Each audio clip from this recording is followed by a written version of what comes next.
Hi, it's Maria from Still Dreaming Homestead. So glad to be back with you tonight. We're going to continue reading in our book, By the Shores of Silver Lake by Laura Ingalls Wilder. We're already on chapter 17, Wolves on Silver Lake. And I'm going to give you a picture.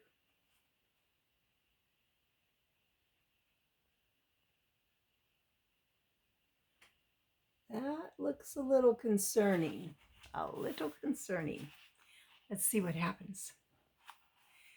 There came a night when moonlight shone silver clear. The earth was endless white, and the wind was still. Beyond every window, the white world stretched far away in frosty glitter, and the sky was a curve of light. Laura could not settle down to anything. She didn't want to play games. She hardly heard even the music on Pa's fiddle. She did not want to dance, but she felt that she must move swiftly. That means very fast. She must be going somewhere. Suddenly she exclaimed, "Carrie, let's go slide on the ice." "In the night, Laura?" Ma was astonished. "It's light outdoors," Laura replied, "almost as light as day." "It'll be all right, Carolyn," Pa said. "There's nothing to hurt them, if they don't stay too long and freeze, that is." So Ma told them, "You may go for a quick run. Don't stay until you get too cold." Laura and Carrie hurried into their coats and hoods and mittens. Their shoes were new and the soles thick. Ma had knitted their stockings of woolen yarn, and their red flannel underwear came down over their knees and buttoned in a snug band around each stocking. Their flannel petticoats, those are kind of like a long underwear, were thick and warm, and their dresses and their coats were wool. And so were their hoods and mufflers. Now, wool is a very warm fabric. It covers sheep, you know. Out of the warm house, they burst into the breathtaking air that tingled with cold. They ran a race on the snowy path down the low hill to the stables. Then they followed the path that the horses and the cow made when Pa led them through the snow to water at the hole he had cut in the lake ice. They had to cut that. "We mustn't go near the water hole," Laura said, and she led Carrie along the lake shore until they were way away from it. Then they stopped and looked at the night. It was so beautiful they hardly breathed. The great round moon hung in the sky, and its radiance poured over the silvery world. Far, far away in every direction stretched motionless, that means not moving at all, flatness, softly shining as if it was made of a soft light. In the midst of the dark, smooth lake and glimmering moon path stretched across it. Tall grass stood up, and the black lines from the snow drifted along the sloughs. The stable lay low and dark near the shore, and on the low hill stood the dark, small surveyor's house, with the yellow light in the window twinkling from its darkness. "How still it is," Carrie whispered. Listen how still it is." Means they couldn't hear anything. Laura's heart swelled. She felt herself a part of the wide land, of the far deep sky and the brilliant moonlight. She wanted to fly, but Carrie was little and almost afraid, so she took hold of Carrie's hand and said, "Let's slide. Come on, run." With hands clasped, that means they were holding them together, they ran a little way. Then, with right foot first, they slid across the smooth ice farther than they had run. On the moon path, Carrie. Let's follow the moon path, Laura cried.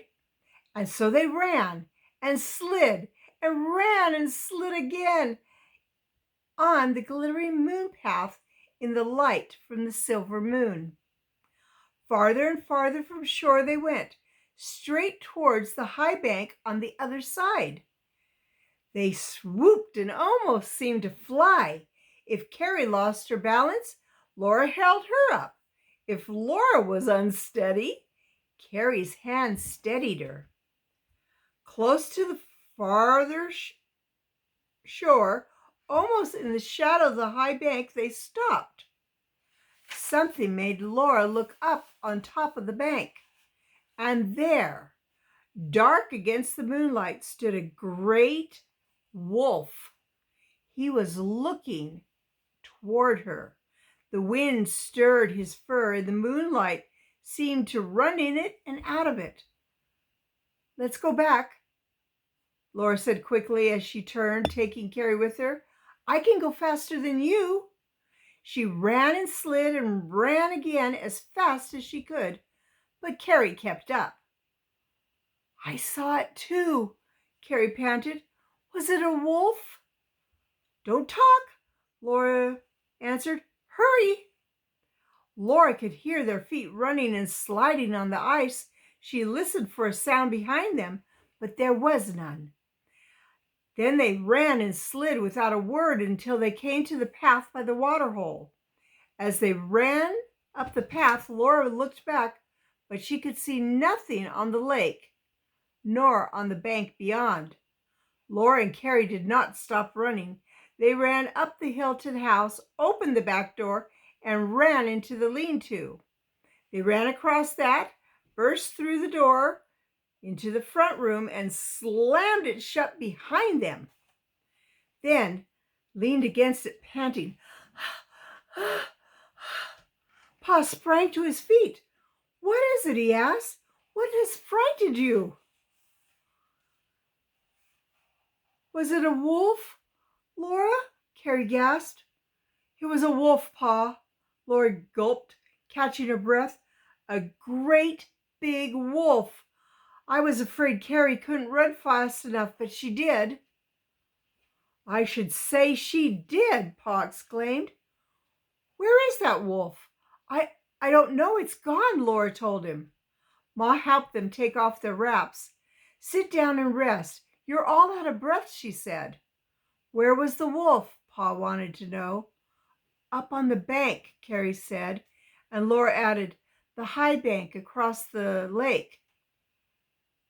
Did you girls go clear there? Pa asked in surprise, and run all the way back after you saw him? I had no idea you would go that far. It's a good half-mile. We followed the moon path, Laura told him. Pa looked at her strangely. You would, he said. I thought those wolves had gone. It was careless of me. I'll hunt them tomorrow. Mary sat still, but her face was white. Oh, girls, she almost whispered. Suppose they had caught you. Then they all sat silent while Laura and Carrie rested. Laura was glad to be safe in the warm room with the desolate prairie shut out. If anything had happened to Carrie, it would have been her fault for taking her so far across the lake. But nothing had happened. She could almost see the great wolf with the wind ruffling in the moonlight on his fur. Pa? She said in a low voice. Yes, Laura, Pa answered. I hope you don't find the wolf, Laura said. Why ever not? Ma wondered. Because he didn't chase us, Laura told her. He didn't chase us, Pa, and he could have caught us. A long, wild wolf howl rose and faded away on the stillness. Another answered it. Then silence again. Laura's heart seemed to turn over with a sickening flop, and she found herself on her feet. She was glad of Ma's steadying hand on her arm. Poor girl, you're as nervous as a witch. And no wonder, Ma said softly. She took a hot flat iron from the back of the stove, wrapped it tightly in cloth, and gave it to Carrie. It's bedtime, she said. Here's the hot iron for your feet. And here it is for yours, Laura, as she wrapped another. Be sure to put it in the middle of the bed so Mary's feet can reach it too. Now, a hot iron would have been on a stick of some sort, and it would have been a big piece of metal, I guess maybe flat. I don't know. I've never seen one. And they would warm that up by the stove till it was nice and warm. Then they would wrap it up, like they just said, in cloths so that it would keep the heat inside. And when they went upstairs into that very cold room and got into under those very cold covers, they could put their feet on that and their feet would get warm while the bed was warming up.